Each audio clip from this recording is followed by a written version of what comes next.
முல்லை பெரியாறு அணையின் நீர்மட்டத்தை 152 அடியாக உயர்த்த நடவடிக்கை எடுக்கப்படும் என்று முதலமைச்சர் ஜெயலலிதா உறுதியளித்துள்ளார். மதுரை பாண்டித்திடலில் இன்று நடைபெற்ற பரப்புரையில் மதுரை, தேனி, திண்டுக்கல் உள்ளிட்ட மாவட்டங்களைச் சேர்ந்த 47 அதிமுக வேட்பாளர்களை ஆதரித்து வாக்கு சேகரித்தார். 2011 தேர்தல் அறிக்கையில் அறிவிக்கப்பட்ட திட்டங்கள் நிறைவேற்றப்பட்டுள்ளதாக பட்டியலிட்டுள்ள முதலமைச்சர் ஜெயலலிதா படிப்படியாக பூரண மதுவிலக்கு கொண்டுவரப்படும் என்றார். அதிமுக ஆட்சியில் சட்டம் ஒழுங்கு நிலைநாட்டப்பட்டுள்ளதாக கூறிய அவர் திமுக, காங்கிரஸ் ஆகிய கட்சிகளுக்கு முற்றுப்புள்ளி வைக்க வேண்டும் என்றார். கடந்த திமுக ஆட்சியை கடுமையாக விமர்சித்த முதலமைச்சர் ஜெயலலிதா முல்லை பெரியாறு அணை குறித்த வாக்குறுதியை கருணாநிதி மறந்துவிட்டதாகவும் அதிமுக அரசின் முயற்சியால் முல்லை பெரியாறு அணையில் 142 அடி தண்ணீர் தேக்கப்பட்டது என்றும் தெரிவித்தார்.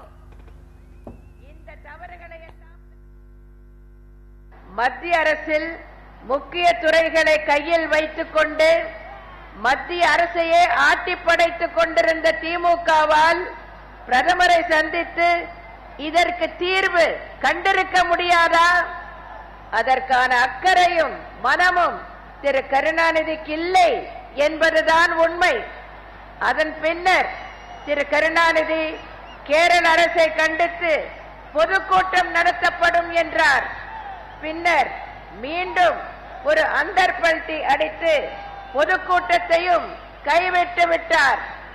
திரு கருணாநிதி தன்னலம் என்றால் தமிழகத்தையே அடகு வைத்து விடுவார். பொதுநலம் என்றால் பொறுமை காப்பார். எனவேதான் இதிலும் பொறுமை காத்தார் திரு கருணாநிதி.